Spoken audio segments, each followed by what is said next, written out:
Magandang araw mga kabayan, pasensya na kung hindi ako nakakapag-reply ah. Marami kasi nagrereklamo na out of stock daw yung habak de bala sa Shopee. Ngayon nalagyan ko na siya. Pakicheck na lang. Pakita ko na lang din yung picture ng proseso ng laman ng habak de bala. Kung mapapansin nyo, nariyan mismo yung basyo ng bala na ginamit. Katabi niyan yung sangkap ng habak de bala. Ito yung mga sangkap: leklay, santo ara, kusolidlid, tamong, miyagos, datok uling, matan, marka kalayo, at isang lihim na sangkap. Ito yung mutya. Ito yung mga kinuha ng Antengeros del Negros nung umakyat sila sa bundok last time. Masuring pinag-aralan ng Antengeros del Negros yung mga sangkap mga kabayan para siguradong mabisa at hindi magkokontrahan yung laman. Kasama pa dyan ilang Antengero yung nagbasbas sa mga gamit na yan para siguradong may bisa. Hindi rin mawawala yung orasyon ng habak de bala, kasama yan kapag bumili kayo. Yan lamang sa mga interesado, link sa comment section. Salamat.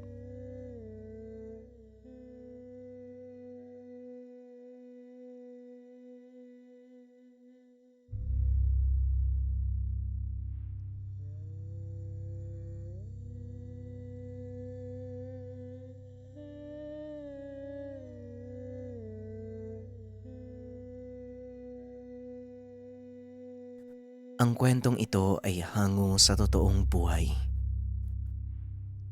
Mula ito sa mga kabayan natin na itago na lang natin sa pangalang John at Marie. Walang eksaktong taon.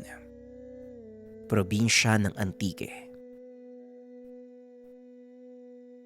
Nang mga panong ito,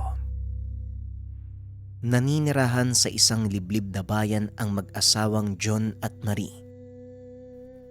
Bagong kasal pa lang ang mag-asawa. Ipinagkaloob ng mga magulang ni John ang lupa at bahay na titirhan nila bilang regalo sa pagsisimula ng buhay. Nakontento ang dalawa sa kanilang naging buhay. May maliit na sakahan, kaunting alagang mga hayop na siyang pinagkukunan ng pang-araw-araw nilang pangangailangan. Ni minsan, hindi sila kinapos o nakaramdam ng paghihirap. Nang mga panong ito ay nagdadalang tao si Marie sa kanilang panganay na anak. Dahil dito, mag-isang nagtrabaho sa bukid ang haligi ng tahanan. Inakala ni Dion na hanggang doon na lang ang kanilang pamumuhay. Ngunit isang kaganapan ang lubusang nakapagpabago nito. Nang minsang nagtrabaho ang Ginoo sa bukid, isang lalaki na halos kasing edad niya ang lumapit upang makiinom sa dala niyang tubig. Mawalang galang na kaibigan. Kung hindi naman labis na nakakabala, maaari ba kong makahingi ng tubig? Malayo kasi ang pinagmulan ko at wala kong nadaan ng sapa. Wika ng lalaki. Napaangat ng tingin si Dion. Nakita ang dala nitong tapayan. O sige, walang problema. Malapit lang naman yung bahay ko dito eh. Kaya pwede mong dalhin yung lalagyan mo ng tubig. Saan ba ang punta mo? Tanong ni Dion. Diyan lang sa kabilang baryo. Galing kasi ko sa kabilang ibayo. Ipagbibili ko sana tong tapayan na dala ko. Tugon ng lalaki. Napansin ni John na tila nanghihina ito. Kaya pinili niyang anyayaan sa tahanan ang lalaki para kumain. Alam mo kaibigan, tanghaling tapat na. Sumama ka na lang sa akin sa bahay para makakain. Mukhang wala pang laman yung sigmura mo eh. Wika ng binata. Nung una ay tumatanggi pa ang lalaki. Ngunit kalaunan ay napapayag din ito ni Dion. Pagkarating sa kanilang tahanan, nagulat si Marie. May kasama ang asawa. Pumasok si John sa tahanan at kinausap si Marie. Pasensya ka na mahal ha, hindi ako nakapagsabi. Nakita ko lang kasi siya sa bukid eh. Papunta daw ng bayan para ipagbili yung dala niyang tapayan. Wika ni Dion habang nakatingin sa lalaking nakaupo sa labas ng bahay. Wala namang problema mahal, nabigla lang ako eh. Ngayon ka lang nagsama ng bisita simula nang lumipat tayo dito. Nakahanda naman na yung tanghalian eh. Sandali lang, maglalabas lang ako ng isa pang pinggan. Tugon ni Marie. Kaagad na ding pinapasok ni John ang panauhin. Habang kumakain ay nagpakilala ito sa pangalang Andres. Naninirahan sa kabilang bundok. Medyo malayo pala talaga yung pinanggalingan mo, no? Bakit dito mo naisipang ipagbili ang dala mo? Wala bang gustong bumili dun sa inyo? Tanong ni Dion. Hindi naman sa ganon. Ano kasi, ang totoo, hindi ko ito ipagbibili hanggat hindi ko nakikita ang karapat-dapat na magmay-ari sa kanya. Tugon ni Andres. Matapos kumain ay kagad na itong nagpaalam na babalik sa kanyang baryo. Sigurado ko bang iiwan mo sa amin yan? Kasi baka mas kailangan mo ang halagang mapagbebentahan yan. Eto, may kaunti akong sobra. Sa'yo na to. Wika ni Dion. Salamat kaibigan.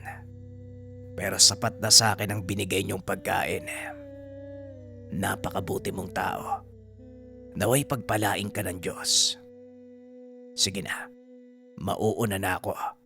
Malayo pang lalakarin ko eh. Paalam ni Andres. Hindi na namilit pa si John na ibigay ang kaunting naipon. Hinayaan niya itong umalis. Pagsapit ng hapon pag-uwi galing sa sakahan, nakita ni John ang tapayan, kaya binuhat ito papunta sa kanilang silong upang hindi mabasag. Ngunit laking pagtataka nito dahil napakabigat ng tapayan. Hindi niya lubos maisip kung paanong nadala ni Andres ang bagay na yon papunta sa kanilang baryo.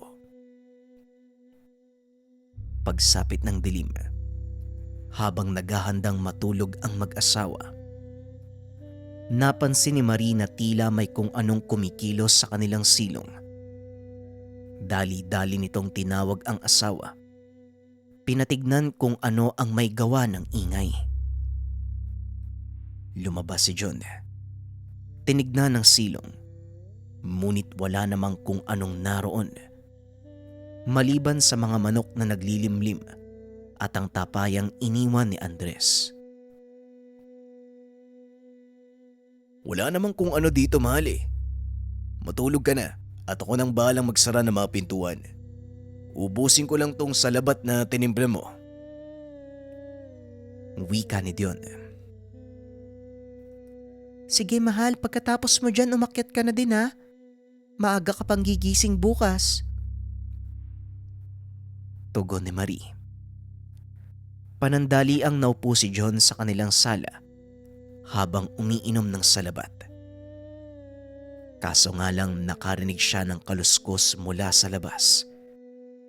Nung una ay hindi niya ito pinansin hanggang sa mabulabog ang mga alagang manok. Maging si Marie, napalabas ito ng kwarto dahil sa ingay. Diyan ka lang mahal. Huwag kang lalabas. Hindi maganda ang kutob ko sa ingay na yon. Wika ni Dion. Kagad nitong kinuha ang itak sa likod ng pintuan at marahang lumabas ng tahanan. Naglakad ito papunta sa pinakalikod kung saan nakalagay ang kulungan ng mga manok. Nakita nitong nagkakagulo ang mga alaga, kaya naman pinili nitong kumuha ng sulo upang tignan kung ano ang dahilan. Pagbalik nito mula sa loob ng bahay, napansin niyang bukas na ang isa sa mga kulungan. Nanlaki ang mga mata ng masipat ang napakalaking sawa na nililingkis ang alagang manok. Akmang lalapitan sana ito ng binata, may kung anong humila sa buntot ng ahas. Paulit-ulit itong kinagat hanggang sa bitawan ng sawa ang manok. Nagbuno ang dalawa hanggang sa tuluyang mapatay ng nilalang ang malaking ahas. Hindi matukoy ni Dion kung anong uri ng nilalang ang umatake sa sawa. Kagad niya itong nilapitan. Nasipat ng Ginoo. Mas mahaba ang paa sa likod kaysa sa unahan. Napakalapad ng tenga nito. Nakita din ng binata ang kumikinang na bagay sa noo ng nilalang. Biglang nanayo ang balahibo ni Dion nang makilala kung anong uri ng nilalang ang pumatay sa ahas. Anak nang, paanong nagkaroon ng sigbin dito? Saan nang galing to? Tanong ng binata sa sarili. Hinayaan niyang kainin ng nilalang ang ahas. Matapos ay kusa itong naglakad palayo. Laking gulat ni Dion dahil nang sundan niya ang sigbin. Nasagot ang mga katanungan. Pumasok ang nilalang sa tapayang iniwan ni Andres. Dito naunawaan ni Dion kung anong uri ng tao ang panauhin. Nilihim niya sa asawa ang nakita dahil paniguradong mag-aalala ito at maaaring ikasama ng pagdadalang tao. Kinabukasan madaling araw pa lang ay bumangon na si Dion upang tignan ang mga alagang hayop. Kinuha din ito ang kalabaw sa pinagtatalian para dalhin sa damuhan. Napadaan ang Ginoo sa ilalim ng silong. Nakita ang tapayan. Marami itong lumapit. Tinanggal ang takip. Napangiti si John nang makitang mahimbing na natutulog ang sigbin. Kaya naman hinayaan niya ang nilalang na matulog. Pagsapit ng tanghali ay umuwi ang binata. Pagpasok nito sa tahanan, tumambad sa kanya ang isang kulay puting pusa. May itim na tuldok sa noo. Nakahugis ng diamante. Nakaiga ito sa sahig habang mahimbing na natutulog. "O mahal, nandito ka na pala. Tamang-tama, luto na yung laswa. Halika na nang makakain ka at makapagpahinga bago bumalik sa trabaho." Wika ni Marie. Sige mahal pero sandali lang. Wala naman tayong alagang pusa, di ba? Saan ang galing to? Tanong ni Dion. Si Puti. Hindi ko alam eh. Pumasok na lang bigla sa bahay. Parang nanghingi ng pagkain kaya binigyan ko na lang. Kawawa naman eh. Wika ni Marie. Napangiti si John sa tugon ng asawa. Natural itong malapit sa hayop kahit nung hindi pa sila ikinakasal. Nako, huwag kang magpapakalmot dyan ha. Hindi natin alam kung saan galing yan, mahal. Wika ni Dion. Ngunit alam din ito sa sarili na kahit anong gawin niyang pagtutol, paulit-ulit lang na magmamakaawa ang asawa para ampunin ito. Hindi mahal, mabait si Puti. Sige na, hayaan mo na akong ampunin siya. Pakiusap ng asawa. Ay nako, para namang may magagawa pa ako kapag sinabi kong hindi pwede. Hindi ka rin naman susunod, di ba? O siya, kumain na tayo. O ikaw Puti, mamaya ka na ha. Tugon ni Dion. Matapos kumain ay umidlip ito sandali bago bumalik sa trabaho at saktong pagkaiga nito sa mahabang bangkuan, Umakyat din ang pusa sa kanyang dibdib at nahiga. Aba, mukhang siniswerte ka. Nakahanap ka ng masarap na higaan ah. Wika ni Dion. Hayaan mo na, mahal. Nagpapalambing lang sa'yo si Puti. Isa lang ang ibig sabihin niyan. Hindi siya natatakot sa'yo. Panatag siyang nasa tabi mo. Napangiti na lang si Dion. Hinayaang maiga ang pusa sa kanyang dibdib. Halos araw-araw ganito ang ginagawa ng pusa. Ngunit ang ipinagtataka ni Dion, tuwing gabi ay hindi ito nagpapakita. Hanggang sa tuluyang matuklasan ng Ginoo ang totoong dahilan. Isang hapon, habang nag-aayos ng kulungan ng mga bagong pisang sisiw, nakita nito si Puti. Umaaligid sa tapayan. Sasawayin niya sana ito dahil baka mabulabog ang natutulog na sigbin.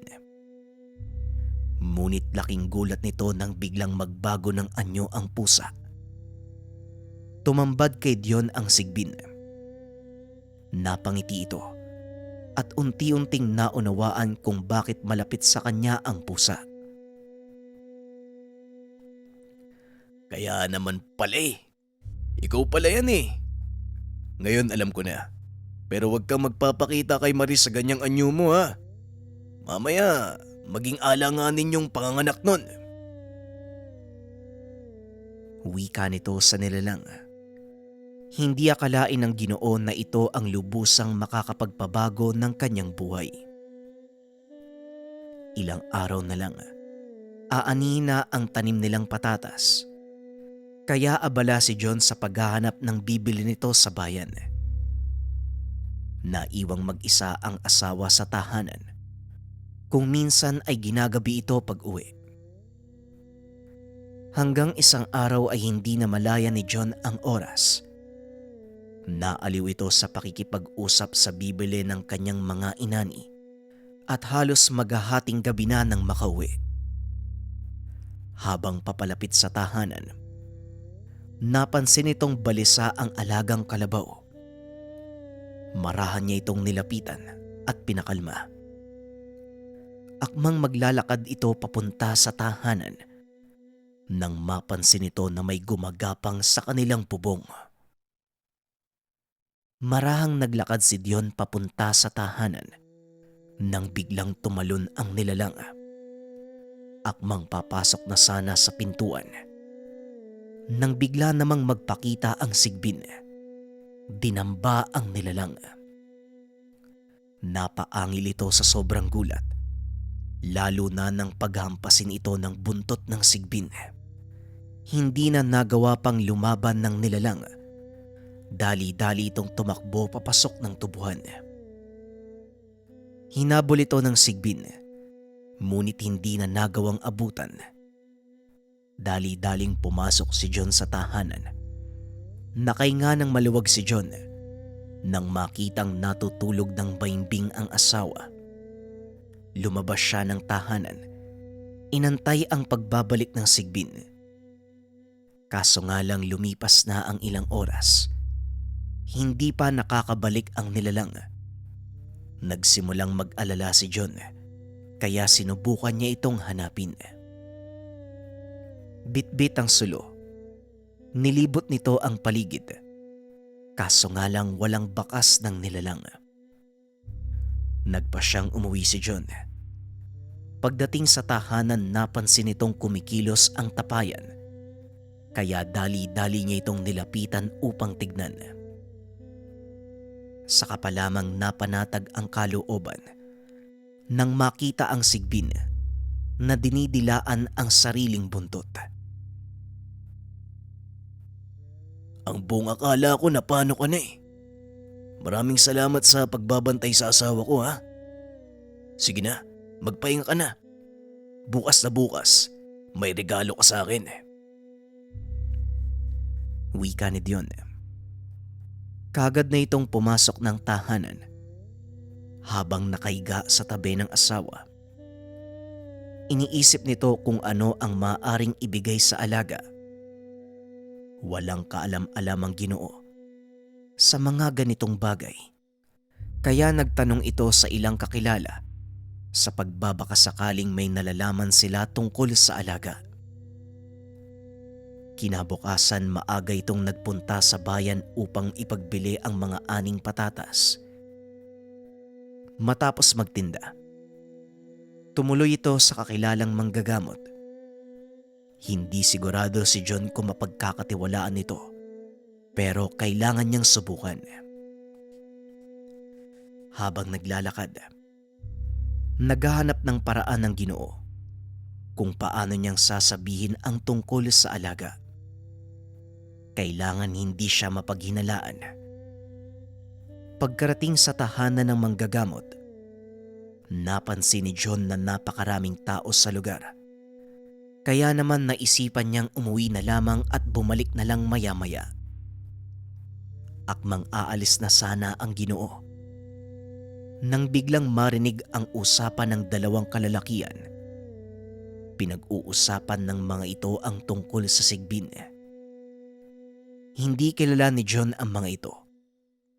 Ngunit nagbabakasakali siya na may makuwang impormasyon tungkol sa alagang nilalang. Alam mo pre, nanaginip ako eh. May nakatirang sigbin sa bahay namin. Tapos yumaman daw ako. Ay naku, ay sige lang, managinip ka lang. Dahil hanggang panaginip lang yan. Hindi naman totoo yung mga sigbi na yan eh. Alam mo, naitanong ko na kay Mang Kulas ang tungkol doon. Totoo daw sila. Kaya nga bumalik ako dito dahil gusto kong malaman kung anong pwede kong ipakain sa kanila kung sakaling magkaroon ako ng alaga. Pag-uusap ng dalawa. Patuloy na nakinig si Dion. Hanggang sa mabanggit nito na ang kinakain ng mga sigbin ay ang bagong hangong uling. Napangiti ang Ginoo at dali-daling umuwi. Tamang-tama. Nagahango ng uling ang isa sa malapit nitong kakilala. Dinaanan ito ni Dion upang bumili ng isang sako at kaagad dinala sa tahanan. Pagdating sa bahay ay nagtaka ang asawa dahil wala naman silang kalang ulingan. Dion mahal, bakit ka naman bumili ng uling? Wala naman tayong ulingan dito sa bahay. Tanong ni Marie. Ano kasi mahal eh. Bala ko sanang bumili ng kalang ulingan. Yun, inuna ko lang tong uling. Tugon ni Dion.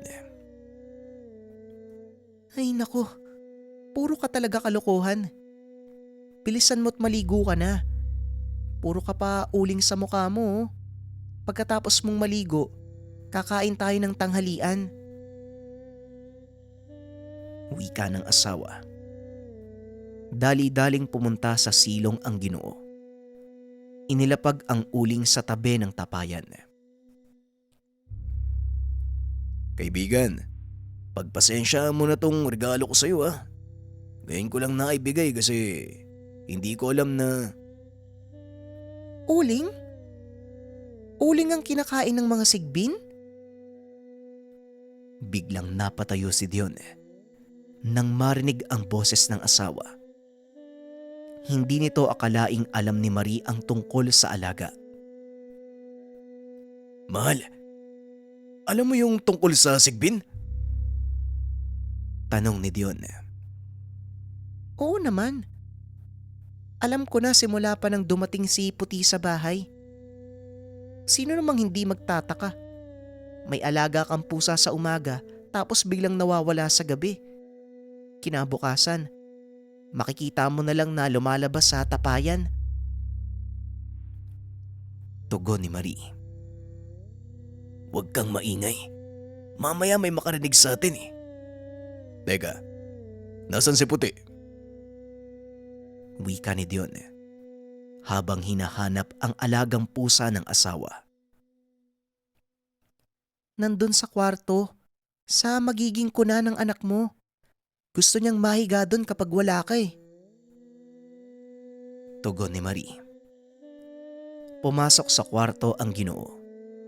Nakitang mahimbing na natutulog ang pusa. Hinimas nito ang katawan ng alaga. Ang daya nyo ha. Magkakilala pala kayo ng asawa ko. Hindi ka man lang nagsasalita. Pero salamat ha. Maraming salamat sa pagbabantay sa amin. Napangiti si Marie dahil sa biglaang pagbabago ng ugali ng asawa.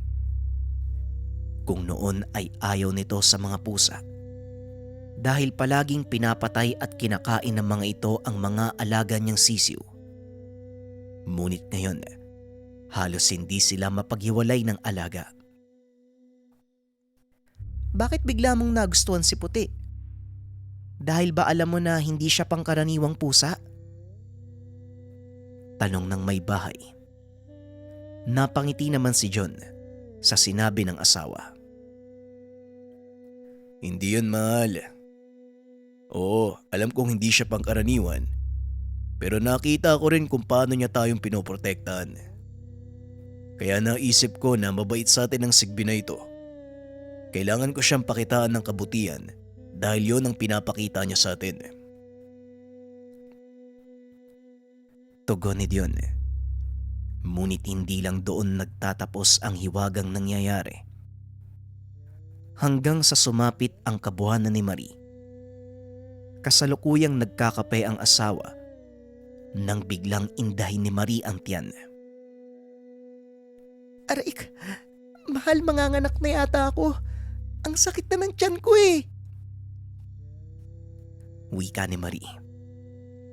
Dali-dali niyang inalalayan ang asawa at pinahiga sa kama. Sandali lang, mahal. Ipapatawag ko si Aling Ising. Puti, ikaw muna ang bahala kay Maria. Huwag mo siyang iiwan. Babalik ako kagad. Tarantang umalis si Dion para puntahan ang nag-iisang paltera ng kanilang baryo. Matanda na ito kaya naman nag-alala ang Ginoo na baka hindi umabot ang paltera. Kaya naman dinala niya ang alagang kalabaw, kinabitan ng karo para mas mabilis ang kanilang pagbalik. Pagkarating ni Dion sa tahanan, narinig nito ang iyak ng sanggol. Dali-daling pumasok si Aling Ising. Nakitang nakadapa ang sanggol sa tiyan ni Marie. Hinang-hina ito at halatang napagod sa panganak. Mahusay, Marie. Kaya mo naman palang manganak nang wala ang tulong ko.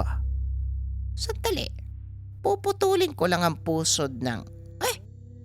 hindi na pala kailangan. Nakatali na.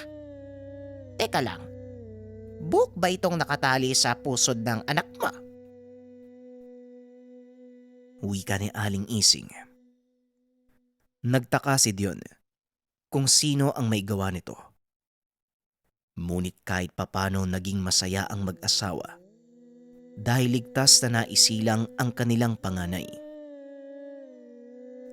Hinanap ni Dion ng alaga. Nakita niya itong nakahiga sa loob ng tapayan. Tila nangihina ang nilalang. Kaya naman hinayaan na lang itong magpahinga ni Dion. Puti. Hoy. Alam kong ikaw yung tumulong sa asawa ko ha. Maraming salamat sa iyo kasi kahit yung anak namin tinulungan mo eh. Hindi ko alam kung bakit kami binigyan ng ganitong biyaya. Pero totoo siguro yung kasabihan, no? Kapag gumawa ka ng kabutihan sa kapwa mo, babalik din sa'yo. Sige na, kaibigan, magpahinga ka na. Wika ni Dion. Kinagabihan. Narinig nitong tila umiiyak ang alaga. Pinuntahan niya ito, kaso inawat siya ng asawa. Hayaan mo si Puti, mahal. Sa palagay ko, may nangyayaring hindi maganda sa kanya eh. Bukas natin malalaman kung ano man yun. Huwag ka masyadong mag-alala. Wika ni Marie. Napangiti naman si John dahil alam niyang mas kilala ng asawa ang kanilang alaga dahil ito ang madalas niyang kasama. Pero ang ipinagtataka ng Ginoo kung ano ang ibig sabihin ng may bahay. Kinabukasan, maagang nagising si John para pumunta sa bukid. Kailangan kasi nitong mag-araro para mataniman muli ang bakanting lupa. Nagtitimpla ng kape si John nang mapansing papasok ng tahanan ang alagang si Puti. Nanlaki ang mga mata nito dahil may nakasunod na kuting. Marie, kailan pa nagkaanak si Puti? May kasamang kuting tong alaga mo. Tanong ni John. Dali-dali namang lumabas ng kwarto si Marie. Nagulat nang makita ang kuting. Puting-puti ang kulay. Kaso nga lang ang kulay mata ay asul. Ngayon ko lang din nakita yung kuting na yan. Mukhang ito na yung sinasabi ko sa'yo, mahal. Nagkaanak na ang alaga nating Sigbin. Tuwang-tuwa ang mag-asawa dahil sa nangyari. Ngunit lingid sa kaalaman ng dalawa na may mas maganda pang idudulot ang Sigbin sa kanilang buhay. Ilang buwan ang nakalipas. Patuloy pa ding nagsisikap si Dion para mairaos ang kanilang pangangailangan hanggang sa hindi inaasahang magkasakit ang kanilang anak. Bagaman may naipon, hindi pa rin mawala sa kanila ang mag-alala. Naupo lamang si John sa sala habang kinakausap ang dalawang pusa. Naku Puti, nag-aalala ako sa anak namin eh. Hindi ko alam kung anong gagawin ko. Unang beses ko kasing maging tatay. Wika ni John. Biglang bumaba sa upuan ng kuting. Pumasok sa kwarto ng mag-asawa. Tumabi sa sanggol habang ikinikiskis ang kanyang buntot sa binti ng bata. Hinayaan lang ito ng mag-asawa. Ilang minuto lang ang nakalipas ay biglang bumaba ang lagnat nito. Mahal, parang bumaba na yung lagnat ng anak mo. Hindi ko alam kung anong nangyayari. Bakit ganito? Wika ni Marie. Napagtanto ni Dion. Kagagawan ito ng mga Sigbin. Ang biglaang paggaling ng anak nila. Mukhang alam ko na kung sino ang may gawa. Nagpapasalamat ako sa kanila. Tugon ni John. Inakala na mag-asawa na yun na ang pinakamalaking himala na mangyayari sa kanila. Ngunit isang araw, naisipan ng Ginoo na linisin ang silong ng kanilang bahay. Akmang iuusog sana nito ang tapayan ng mga alaga nang mapansing sobrang bigat nito. Bakit naman ganto? Bigla naman bumigat tong tapayan nyo Puti. Ano bang pinaglalagay nyo dito? Tanong ni Dion habang marahang inuusog ang tapayan. Hindi sinasadyang natumba ang malaking banga. Tumambad sa binata ang maliliit na butil ng ginto. Sa tansya ni Dion, umabot sa 5 kilo ang kabuang bigat nito. Hindi magkamayaw ang Ginoo sa pagtipon ng nagkalat na ginto na halos kasing laki ng dulo ng kanyang kalingkingan. Matapos ilagay ang mga ginto sa isang sisidlan, dali-dali itong pumasok sa kanilang silid upang ipakita sa asawa ang natagpuan sa tapayan ng mga alaga. Sus Mariosip Dion, napakaraming ginto nito. Saan nanggaling ang mga yan? Tanong ni Marie. Sa tapayan ng mga alaga natin.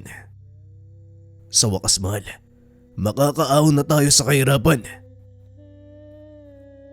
Tugon ni Dion. Ngunit pinaalalahanan ito ni Marie na hindi dapat malaman ng karamihan ang kanilang sekreto. Ito nga ang ginawa ng dalawa. Paunti-unti ay pinagawa nila ang kanilang tahanan. Lalo pang lumago ang kanilang mga pananim dahil nagawa ng bumili ng mag-asawa ng mga kagamitang pangsaka. Nakatulong na din ang mga ito sa kani-kanilang pamilya. Ngunit kaakibat ng lahat ng mga tagumpay ay ang inggit na nagmula sa kapwang hindi makontento sa kung ano ang meron sila. Isa na dito ang kapitbahay ng mag-asawa na itago na lang natin sa pangalang Mario. Nakita nito kung paanong gumanda ang buhay ng mag-asawa mula sa tahanang gawa sa kawayan at nipa hanggang sa pagpapagawa ng malaking bahay na gawa sa semento. Isa sa mga nainggit sa kanila ay si Mario. Halos kaidaran lang ito ni Dion. Malayong kamag-anak ng Ginoo. Minsan itong pumunta sa kanila upang makiisyoso sa paggawa ng tahanan ng mag-asawa. Hindi ko lubos maiisip kung saan ka nakakuha ng perang pampagawa ng ganyang kalaking bahay. Saan nga ba galing ang pera mo, Dion? Kung tutusin, mas malawak pa ang taniman ko ikukumpara sa'yo. Tanong ni Mario. Nang minsang napadaan nito sa kanilang tahanan. Saktong pinapatapos ng Ginoo ang kanilang kusina at kakarating lang din ng ilang materyales. Matagal kong pinag-ipunan to, Mario. At ngayong nabuo ko na ang kailangan kong halaga, ipinagawa ko na ang bahay namin. Bakit mo naman nasabi ang ganun? Tanong ni Dion. Hindi ako naniniwalang makakaipon ka ng ganitong kalaking halaga, no? Pero huwag kang mag-alala. Hindi magtatagal. Malalaman ko din ang sikreto mo. Wika ni Mario. Napakamot na lang ng ulo ang binata. Pumasok sa kanilang tahanan. Sinabi nito sa asawa ang naging pag-uusap nila ng kamag-anak. Nabahala si Marie dahil baka totohanin nito ang sinabi. Nakakatakot yung kamag-anak mo na yan, Dion, ha? Mamaya, laging aaligid-aligid yan dito sa bahay tapos makita niya si Naputi. Wika ni Marie. Huwag kang mag-alala, mahal. Hindi niya madidiskubre ang sekreto ng mga alaga natin. Tugon ni Dion. May natuklasan itong kakayahan ng alagang sigbin. Maliban sa pagbabalat kayo, kaya din itong maglaho sa paningin ng iba. Hindi nga nagkamali ang mag-asawa. Halos araw-araw nilang nakikitang dumadaan si Mario sa kanilang bakuran. Kung minsan ay humihinto pa ito para magmasid.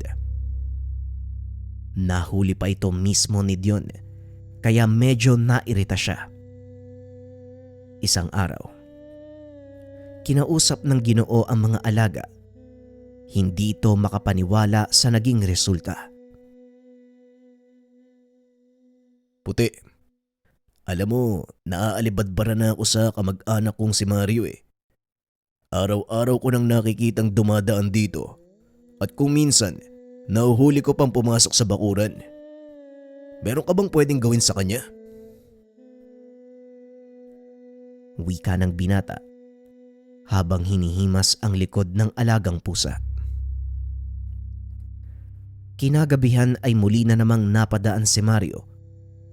Kagaya ng nakagawian, dahan-dahan itong binuksan ng koral at pasimpleng naglakad papasok sa bakuran nila Dion. Laking gulat ng mag-asawa Nang biglang lumabas mula sa silong ng bahay ang dalawang malalaking aso. Dali-daling tumakbo ang mga ito at dinamba si Mario. Hindi na nagawa pang tumakbo dahil kaagad siyang nadaganan ng isa sa mga aso. Lumabas ng tahanan si Dion. May dalang itak at pinuntahan ang kamag-anak. Walang iya ka. Talagang pinahabol mo pa ako sa aso nyo. Isusumbong kita sa barangay. Humanda ka!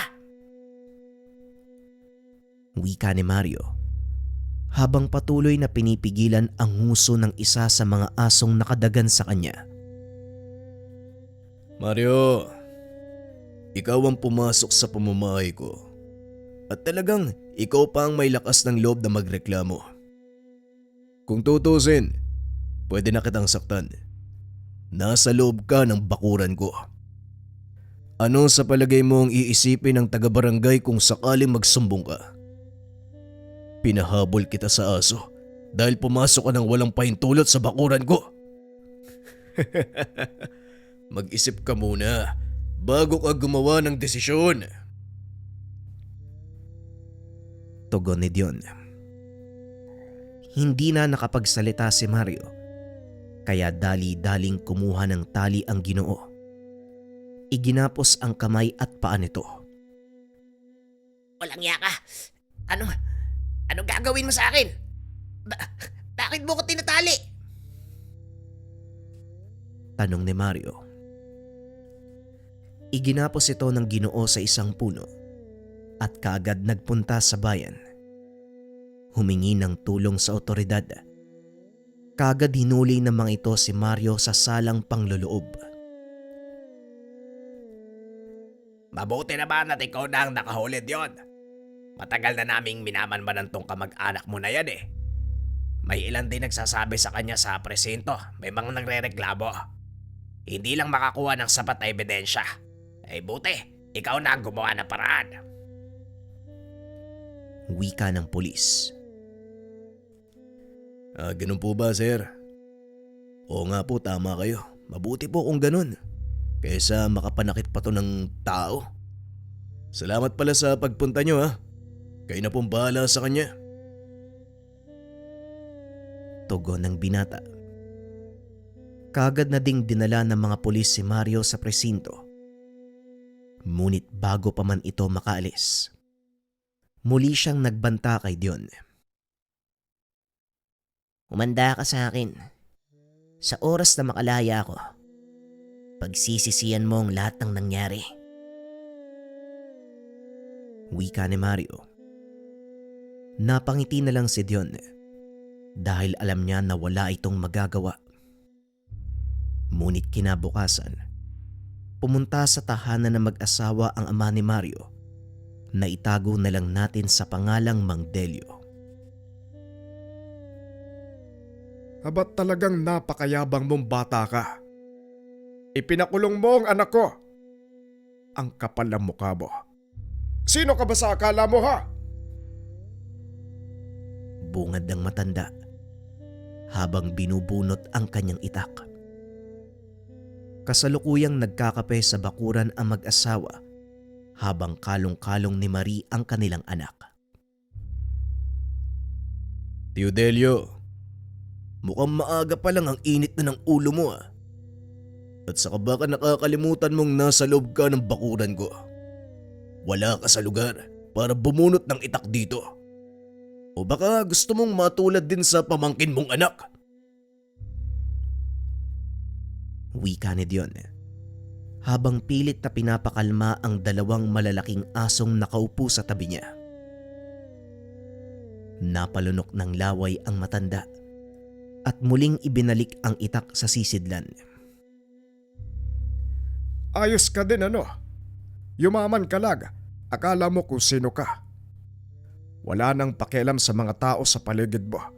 At nagawa mo pang ipakulong ang sarili mong kamag-anak. Wika ni Mang Delio. At dito nagpantig ang tenga ni Dion. Hinarap nito si Mang Delio at muling nagsalita. Si Mario po ang pumasok sa bakuran ko nang walang pasabi. Nakasara nga po tong koral ko. Oh. Sa tingin nyo, anong motibo ng magaling nyong anak? At anong iisipin ko? This oras na ng gabi, pumasok siya sa bakuran ng may bakuran. Kahit kayo mismo, magtataka kapag merong pumasok sa tahanan nyo ng ganun. Tugon ni Dion habang papalapit si Mang Delio. At sa pagkakataong iyon, tumayo ang dalawang aso sa tabi ng Ginoo. Makakarating sa mga magulang mo ang nangyari. At sisiguraduhin ko pagbabayaran mo ang ginawa mo. Muling wika nito bago tuluyang umalis.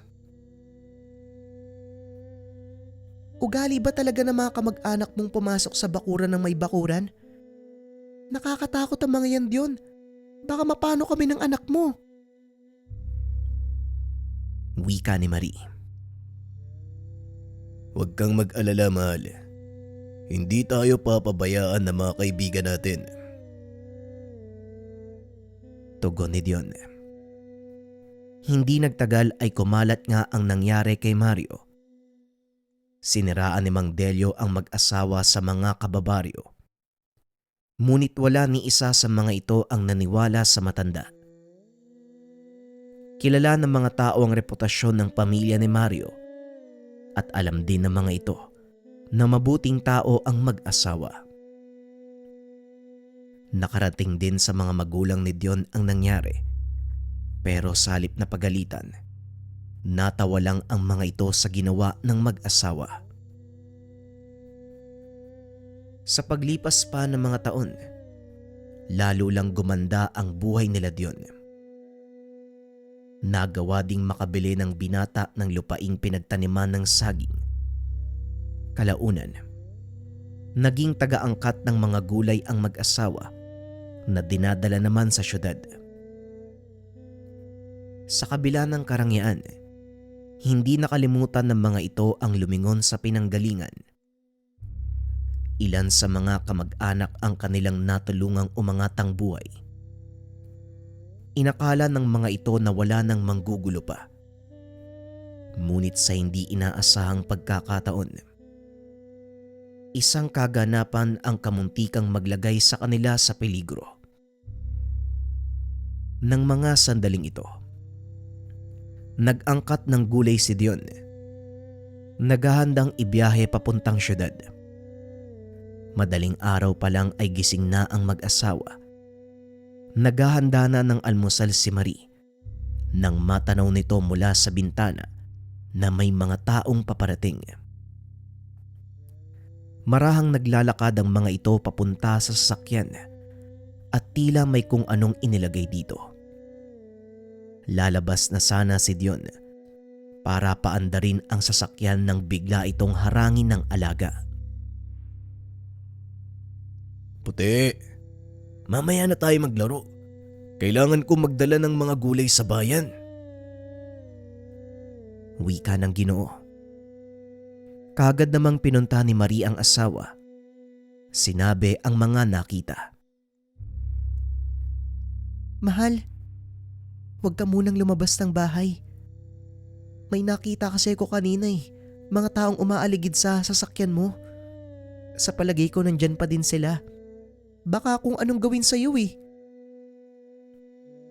Pasimpleng sumilip si Dion sa bintana. Nakita ang dalawang figuran ng mga taong nakatago sa likod ng sasakyan. Tinignan nito ang dalawang alaga na nooy nag-aantay lang ng utos ng Ginoo. Puti, kayo na ng anak mo ang bahala. Mag-iingat kayo, kaibigan. Utos ni Dion. Kagad lumabas ang dalawang nilalang. Laking gulat ni Dion. Biglang naglaho sa kanyang paningin ang dalawang alaga.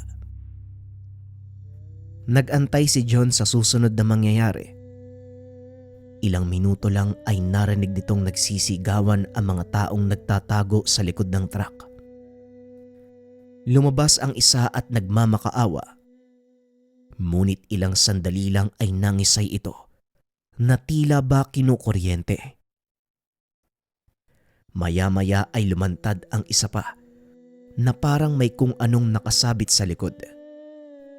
Pilit niya itong tinatanggal hanggang sa tuluyang matumba at mawalan ng malay. Nang masiguradong wala ng panganib, saka naman lumabas ng tahanan si Dion. Napagtanto nito na wala ng buhay ang mga kalalakian. Dali-daling pumasok ng tahanan ang Ginoo. Sinabi sa asawa ang nangyari. Siguro, kailangan na nating tumawag ng pulis. Wika ni Marie. Mabuti nga mahal. Hindi ko din alam ang gagawin sa mga ito. Baka makulong tayo. Habang nag-uusap ang dalawa, bigla namang dumating ang ama ni Dion na si Mang Fermin. Nakita ko ang lahat. Pumasok ang mga taong yan sa bakuran mo. Pwede mong sabihin sa mga pulis na nagnakaw sila. Wika ng matanda.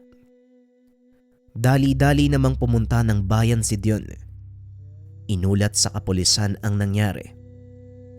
Pagdating ng mga otoridad, pinaliwanag ni Mang Fermin ang lahat. Naabsuelto sa salang pagpatay si Dion. Nakita ko ang ginawa ng dalawa mong alaga. Hindi na ako nagtataka kung bakit biglang nagbago ang buhay mo. Hindi ko akalaing magkakaroon ka ng alagang sigpin. Teka, nasaan ang apo ko? Wika ni Mang Fermin. Nandun po sa kwarto. Nakikipaglaro po sa anak ni Puti. Pumasok ang matanda sa kwarto. Nakita ang maliit na sigbin na nakikipaghabulan sa anak nila Dion.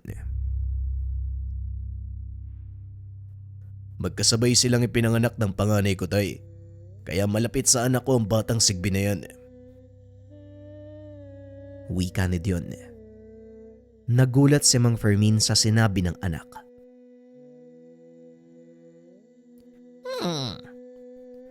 Isang sigbina ng anak mo yun. Wala sa pamilya natin ang may ganyang kakayahan.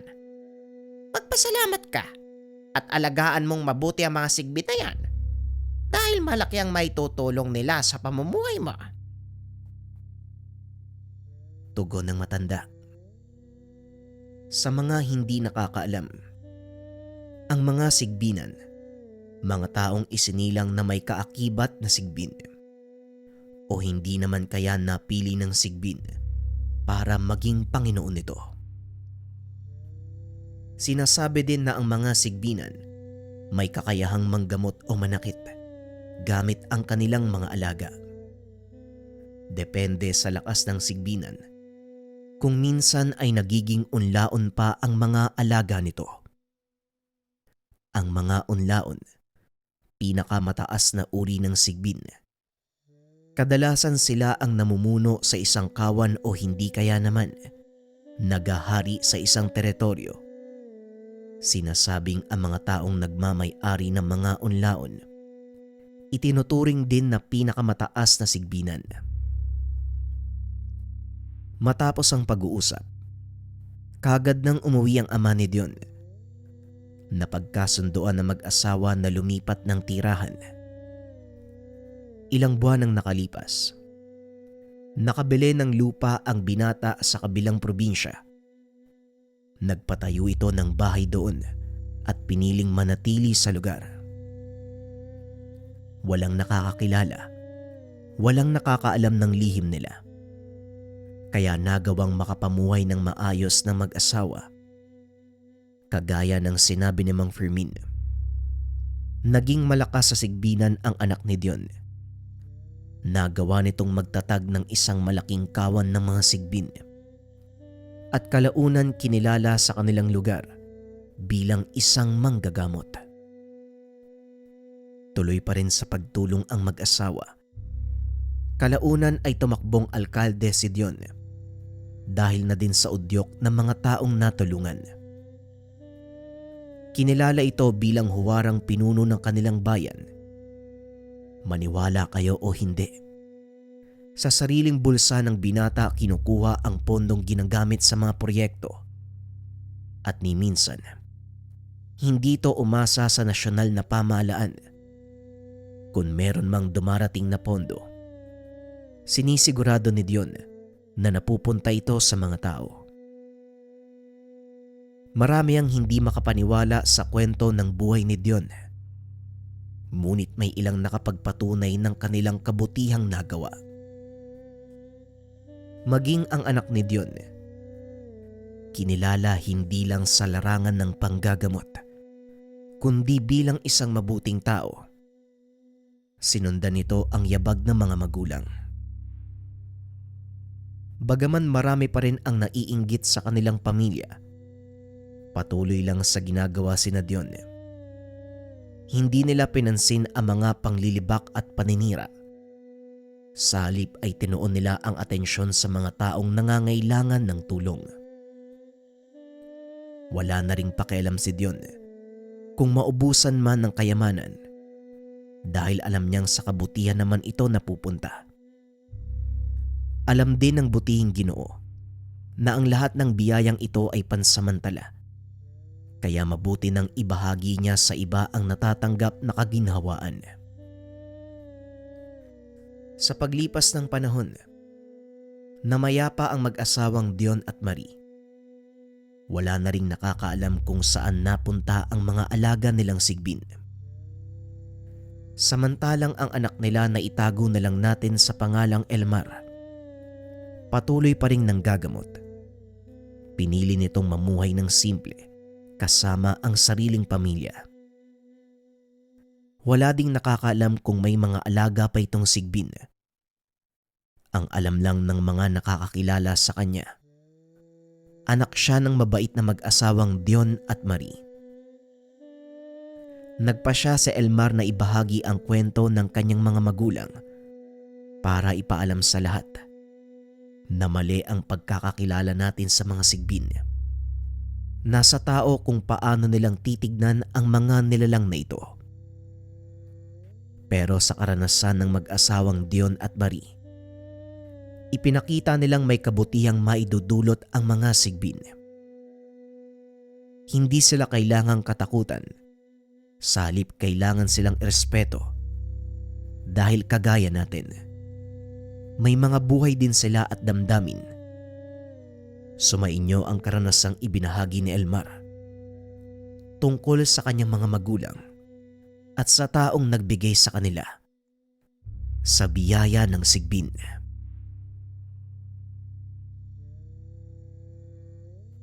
Opinyon para sa kwento na to, mga kabayan.